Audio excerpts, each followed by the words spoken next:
The Green Bay Packers play their most complete game of the season, and they get a monster win on Thanksgiving.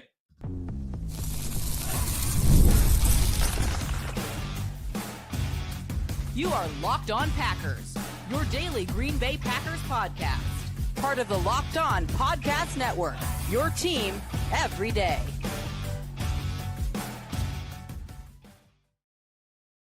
You are Locked On Packers, part of the Locked On Podcast Network, your team every day. I'm Peter Bukowski, and I cover the Packers for The Leap, a newsletter I would love for you to subscribe to. Follow me on Twitter, Peter_Bukowski. Follow the podcast on Twitter, Locked On Packers. Like us on Facebook, subscribe to the podcast, iTunes, Spotify, wherever you find podcasts, you will find Locked On Packers, the number one Packers podcast on the internet, and the show for fans who know what happened. They want to know why and how. Today's Victory Friday. Victory Friday. I'm traveling. Hopefully you enjoyed your holidays. The Packers certainly enjoyed theirs. A 30-17 win over the Miami Dolphins. And even though the score will show last week was on the scoreboard a more resounding victory, I thought this was the most complete game the Packers had played this season. 24-3 at halftime. And one drive summed up the level of precision that the Packers played with in this game right before the half.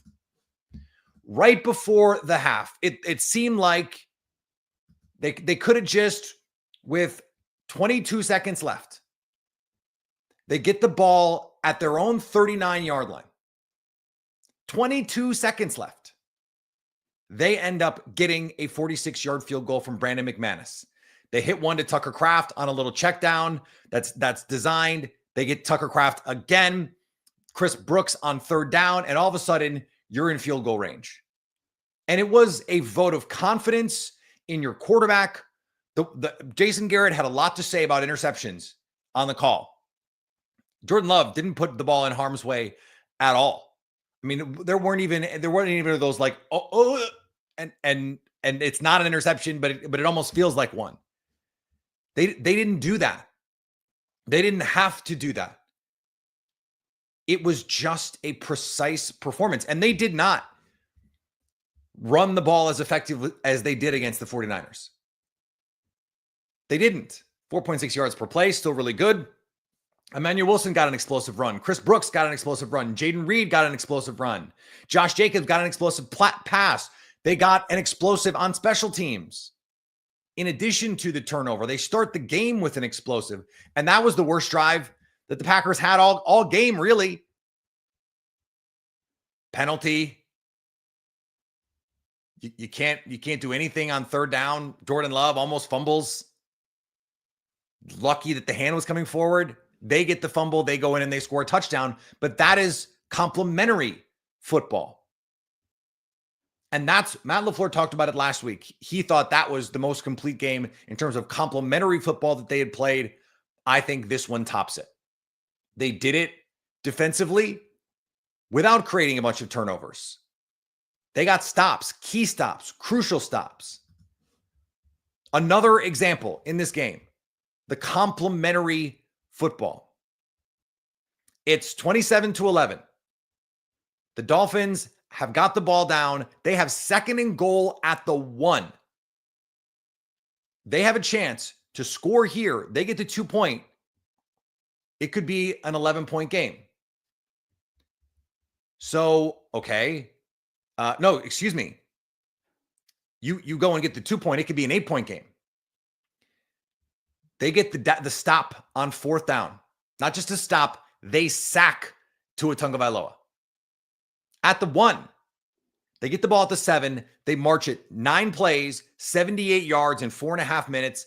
They kick the field goal to make it 30-11, and the game is over at that point because now we're talking about there's 5 minutes left in the game. There's just too much. It's too steep a hill to climb.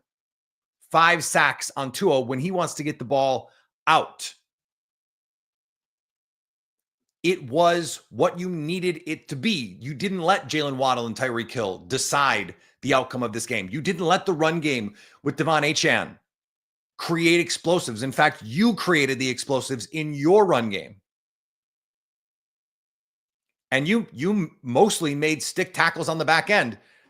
It also has to be said, we came into this game when we talked with Kyle Krabs in our crossover show. We talked about the importance of winning the tackling battle. If they're going to throw a bunch in the middle of the field, it is all with the idea that they can take a 15-yard play and turn it into a 50-yard play. And they can. The Packers did not allow that to happen. Now, they let the Dolphins get some throws into the middle of the field. But it was done in a way where there was a roof on everything. No one even had a chance to get out the gate. Make Tua check it down, rally and tackle. I thought Isaiah McDuffie did a really great job of covering space. Led the team in tackles, had 7 solo tackles, a great pass breakup, also had a QB hit.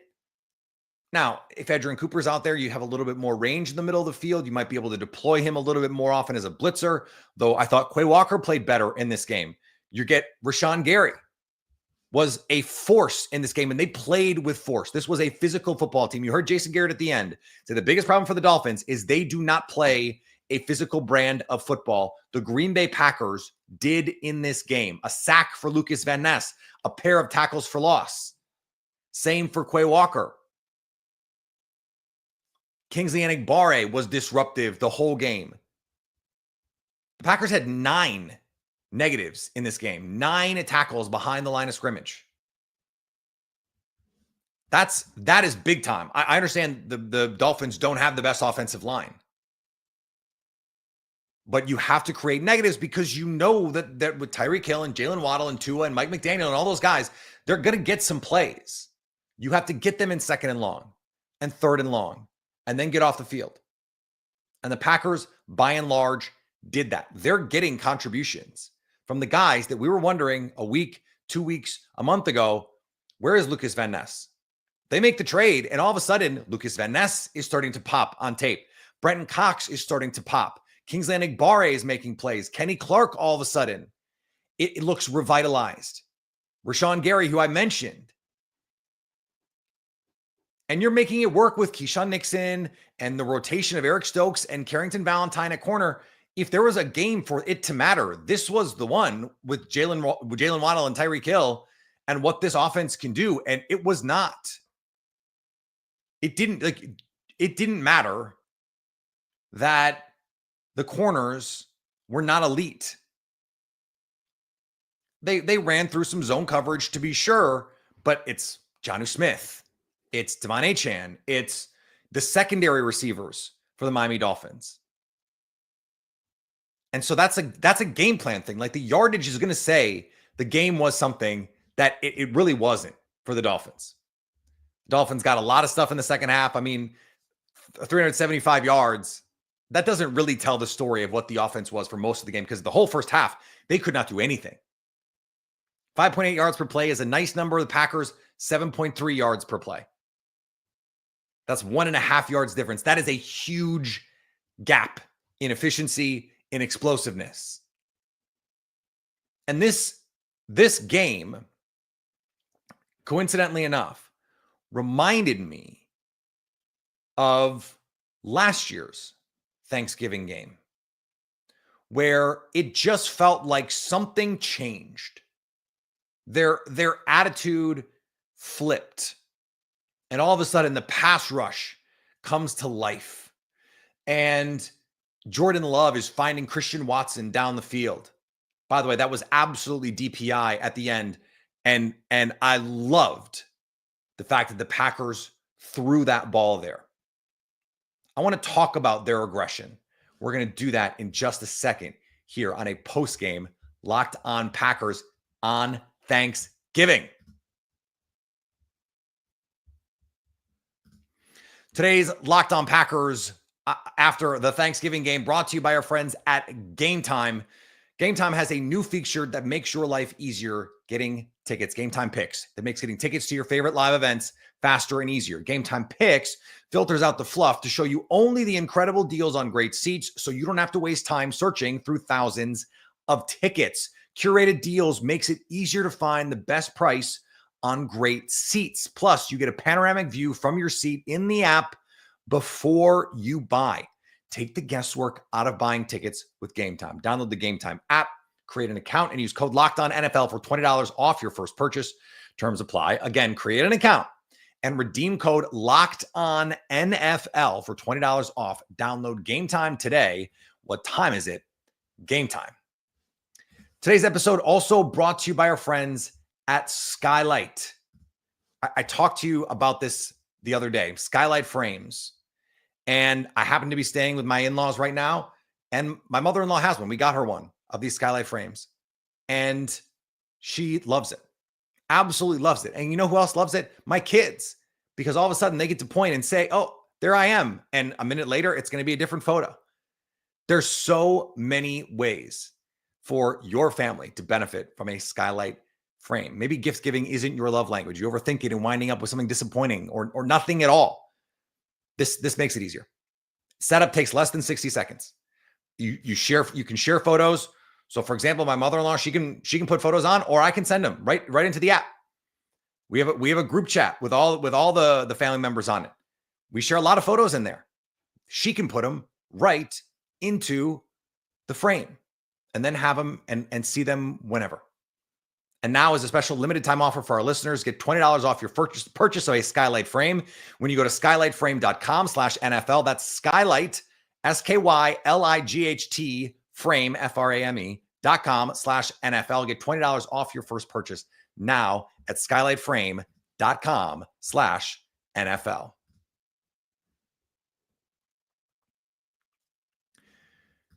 I mentioned that Lions game. The first play of that Lions game. Do you remember what it was? This is a deep shot to Christian Watson, first play, and they hit it. Now, the Packers didn't come out and do that, but they came out wanting to be aggressive. 22 seconds left at the end of the first half. You're going down, trying to score. At the end of the game, there's a little over 2 minutes left, and you're trying on 3rd and long to take a shot to Christian Watson. And by the way, it's open. He's open every time they hit a shot down the field. First drive, they didn't hit it, but a big deep over to Jaden Reed. Jordan Love has a chance. He's trying to step up in the pocket. It's a throw on the run, but he's trying to create an explosive. They did a number of times in this game. They did connect with Watson twice in this game on shot plays. It was almost 3 of them. And they called the game aggressively the whole way. Matt LaFleur in kick-go situations, pushing the envelope, wanting to go. I thought on 4th and 6 that they could have gone. The stats had it as a toss-up. And I think Ben Baldwin's model actually had it as a lean go in that situation. 6 yards, as you know, is my cutoff number. I think if you're a good offense, 6 yards in plus territory, you just go. Now, there were still some penalties in this game. There's still some things to clean up. You have the unnecessary roughness. You've got the pre-snap penalties. That on defense, too. I don't know why guys can't just get lined up. I'm going to give them their flowers later, but we have to be honest about what's going on there. But it just felt different, didn't it? The way that they felt like they could get whatever they wanted whenever they wanted it in this game. There was some pressure. Jordan Love faced. Drops the arm slot down. Whatever you need to have happen. I mean, the throw from Love to Jaden Reed, rolling to his right. There's 2 free runners in Love's face. He escapes to his right. This play should be dead. It should be dead. And Love, I don't know how when he threw that ball, I was like, there's no way. This has got to be a throwaway. There's no way this is getting to a receiver down the field. Jaden Reed reaches out with his hand, snags it, makes a great play. They don't convert, but what was that? That is the specialness of Jordan Love. And I actually thought Jason Garrett made a great point that you could see the difference. We've been talking about this on the show. That's why I think it's a great point, obviously. You could see the difference in the way Jordan Love is playing now versus when he was injured against pressure. He is not panicking against pressure now that he's healthy. He's either standing in there and delivering, or he's on his back foot. And the point that Jason Garrett made that I thought was so, it was a nuanced way of explaining it. He said, Jordan Love, he's back, he's on his toes, he's bouncing back there. You wouldn't really teach it that way. You wouldn't coach it that way. But then it allows him to make these off-platform throws, snap throws. He is a twitchy thrower. All of a sudden the pressure comes and he can just bang. He can get the ball out. By the way, 3 quarterbacks in a row who are like that, where it's like, we probably wouldn't teach it exactly like that. And I thought Love played with precision all night long, made good decisions, was aggressive, and for the most part was pretty accurate. Did not put the ball in harm's way. Did not throw into coverage. Certainly not needlessly into coverage. He did not quite have enough club on the throw to Watson at the end of the game. That should have been DPI. But if Love lays that out there, it's a touchdown, or at least it's a chance at a touchdown. We know about Watson's history in those situations, although he's been the most reliable receiver on the team this year. Think about that. Romeo Doubs in and out of the lineup, the suspension, now the concussion. You hope he's ready to go against Detroit because he can be a difference maker. We know that. Dontavian Wicks, the struggles with drops remain. But they just, Jaden Reed can come in and make 4 plays and change your offense. The explosive run on the end around. He only ends up with 3 catches, but 2 touchdowns. And then you get the one explosive pass from Josh Jacobs where he absolutely ethers a Miami Dolphin, where Tucker Kraft is just your safety valve at all times. I love that that's where Love is with his progression at this point, where it's, let me find it, and we're touchdown to check down. That was Aaron Rodgers. I'm either going to take the touchdown or I'm going to take the check down. And remember, the criticism for a long time at the end of the Aaron Rodgers, Mike McCarthy experience was he was hunting that big play to the detriment. He wouldn't even check the ball down. He would throw it away over checking the ball down. Well, now they're building in these answers where it's Tucker Kraft, chip release, play action, trying to take a shot. And if it's not there, dump the ball down to Tucker Kraft. I wrote about this in The Leap, a newsletter I would love for you to subscribe to. Tucker Kraft leads the NFL in yards after catch among tight ends. 9.8 yards after the catch per reception. That's a first down every time you throw him the ball. The next closest guy is 2 yards less. And the gap between Kraft and Isaiah Likely, who's 2, is the same as Likely and like the 15th guy on the list. He is way better on a per snap basis, a per catch basis than everybody else in the league creating with his legs. And so you can be aggressive in a controlled way by just dumping the ball down to Tucker Kraft. And this is something that, as the weather gets cold, you're going to run the ball effectively. You've got 3 backs that you trust to do that. At some point, Marshawn Lloyd will come back, and he will be someone who gets carries in this offense. In the meantime, Chris Brooks and Emmanuel Wilson look really good. And Josh Jacobs was not as dominant in this game as he was last game, but he still ends up 74 yards on the ground, 43 yards on the ground, 74 yards through the air. So you're talking about over 100 yards of all-purpose during the day. This is the version of the offense we've been wanting to see. It's aggression, but maybe a controlled aggression. I talked about Love maybe needing to modulate some of the aggressive back like 10%. Like 10%. And it seems like, at least in this game, he didn't last week. Last week, he did throw into harm's way a couple times. Did not need to get lucky in this one. I thought Love played his cleanest game of the season. 21 of 28 for 274. And that includes a non-DPI call on Christian Watson. It includes a Wicks drop on a ball that hits him in the chest.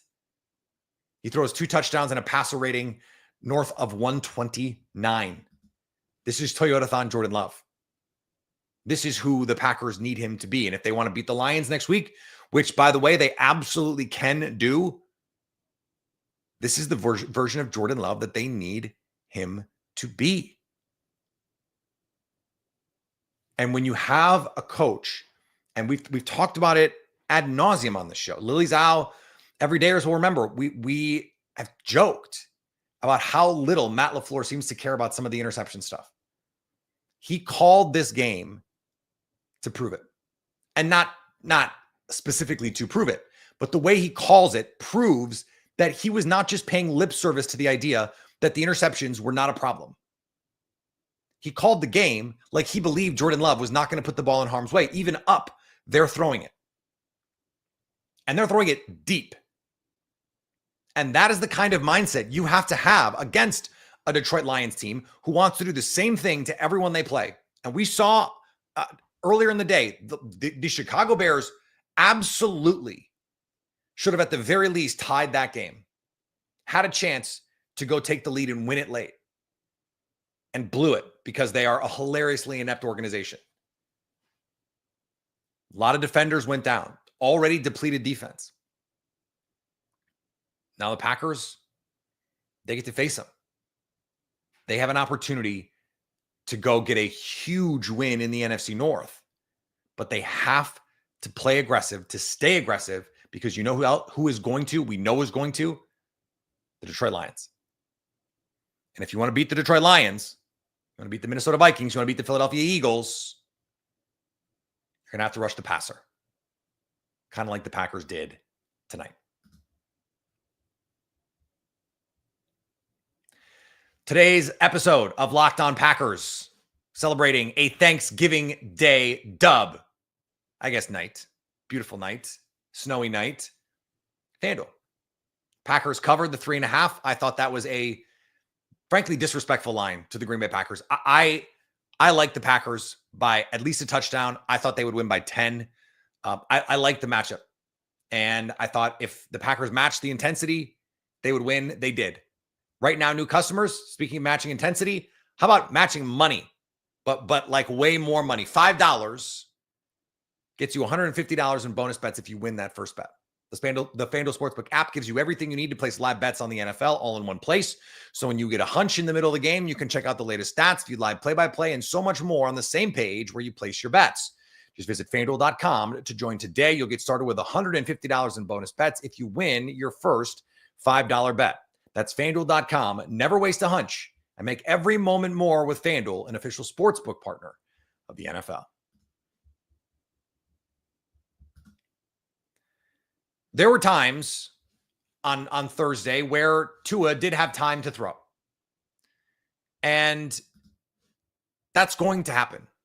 The final numbers are going to say that Tua played pretty well. I thought in the first half he was pretty bad, frankly. And the Packers said, we are going to make you make these deep in-breaker throws. And what the Dolphins did, and they made a very smart adjustment, is they went to a more play-action-based approach where they can wad up the pass protection. They can slow down the rush a little bit. And then it's in-breakers, but it's not an in-breaker, a 15-yard dig. It's an 8-yard glance. And that worked. But then in passing situations where they had to push the ball down the field, they did not have a lot of answers. The Packers were able to generate pressure with 5-man rushes. They used Quay Walker effectively as a blitzer. He was once again decisive in this game. The Packers hit Tua 6 times, but they pressured him way more. And I thought Tua in the second half played really well, faced down the pressure, made throws in the face of adversity. And that's going to happen. Quarterbacks are going to do that. Caleb Williams did it a couple weeks ago. We've seen it happen to the Packers. We've seen the Packers quarterback do it plenty over the last, 35 years. This pass rush, though, and not just the pass rush, because I think that's underselling it. This front, they consistently reset the line of scrimmage. This is a dynamic rushing attack. They all but abandoned it. Devon Achane, 7 carries, 14 yards. Raheem Mostert, 5 carries, 19 yards. They averaged less than 3 yards per rush in this game.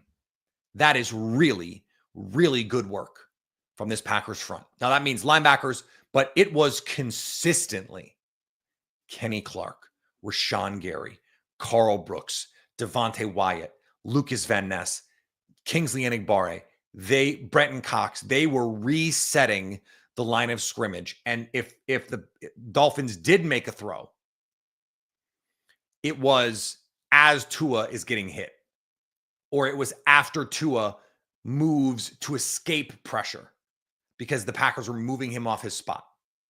And if you do that enough over the course of a game, you're going to win. You're going to get enough negative plays. The sacks, the tips, they had a tip that just as easily in the red zone, it ends up being a touchdown. It just as easily could have been an interception. If Keyshawn Nixon is seeing the ball, he goes and plays the man. And he, by the way, Keyshawn Nixon made, I can't wait to watch it on the All 22, an incredible play to come across the field and make that play on 4th down. Or no, I think that was 3rd down. But either way, to come across the field and make that play, it's a house call if he plays the ball. He expects Tua to make an accurate throw because Tua is an accurate quarterback and goes for the PBU, maybe gets there a little bit soon. And if he's just looking at the ball, it practically could have been in his face mask. And he'd be off to the races the other way. No, Jonnu Smith's not catching him. Tua's not catching him. I don't know who the running back on the field was for that play. Mostert or Achane probably could have caught him, but running start, not too many people are going to chase down Keyshawn Nixon. You make those plays in the big moments, the 4th downs. That was a huge 4th down stop near the goal line. The Packers got it. And so this is a team that I know the Preston Smith injury and then his trade was confusing for a lot of people. I frankly, not that I was confused by it, and I wasn't surprised by it because I had known it was a possibility for a couple weeks. What is surprising to me now is the degree to which it seems to have supercharged guys who were not playing great football before. Lucas Van Ness was not an impactful player before. He had not been an impactful player all season. And Preston Smith gets traded, and our pal Jake Morley over at Packer Report posted the stat. His win rate just since the Preston Smith trade is like top 10 in the whole league among guys with at least 20 pass rush reps. Top 10. He's winning. It's not fluky. And the sack that he got is he's working against Teron Armstead, who is one of the best tackles of his generation. And he gets upfield. Tua steps up in the pocket. Lucas Van Ness has enough awareness to see it, stop, retrace. He sheds Teron Armstead, just discards him. Like, why are you even bothering? And gets to the ball carrier. He's playing with a different level of confidence in what he's doing and what he's being asked to do. And I thought it was important that Jeff Hafley said he feels like Rashawn Gary is seeing what they're asking him to do and is playing faster. It's not to me that he's playing faster, though he is. It's that he's playing with more force. He's playing with more confidence because he knows what to do. It is the case that he's playing faster. It took them longer to adjust to the scheme than we thought it would. That's just the obvious answer. And they're starting to find it. They're starting to find it on defense. This was not a hyper aggressive game plan, especially on early downs. On 3rd downs, they were trying to tune up Tua. This was, let's put a roof on it. Let's not let this team create big plays. 17 points. Now that includes a 4th and goal stop, but sometimes you got to have those. And it seemed like the Packers at one point, like 24 at halftime, it felt like they could have gotten to 40 if they had kept the pedal to the metal. They didn't need to. You'd like them to. But they also probably had a touchdown if the DPI gets called, if Love lays that out there. But they're finding this defense on the fly, and that's without Jair Alexander. That's without Edgerrin Cooper. This is a team much like last year, and I think that's another reason why this reminds me of the Lions game. They are playing their best football at the most important time. Tom Brady even said on the telecast, this was a Patriots thing forever, is you are not the team that you're going to be until Thanksgiving. You want to be starting to peak right now. And the Packers are doing that. All right, we're going to be back next week. We'll have a show for you on Monday. Same kind of schedule, but the crossover will be on Thursday. We'll be live next Thursday night. That'll be a Friday podcast in your feed. We'll have Lily Zhao on Monday. We'll have the crossover, all that good stuff. A ton of good stuff to get to. Packers, Lions. Oh, baby, I can't wait already. So follow me on all the social medias, Twitter, Blue Sky, Instagram, Peter_Bukowski. The podcast is also on all of them. We tweet out the clips. We tweet out all kinds of good stuff. So go check that out there. And of course, live after the game. If you're not here with 1,300 of my closest friends, what are you waiting for? What are you waiting for? Go subscribe over on YouTube so you never miss an opportunity to stay locked on Packers.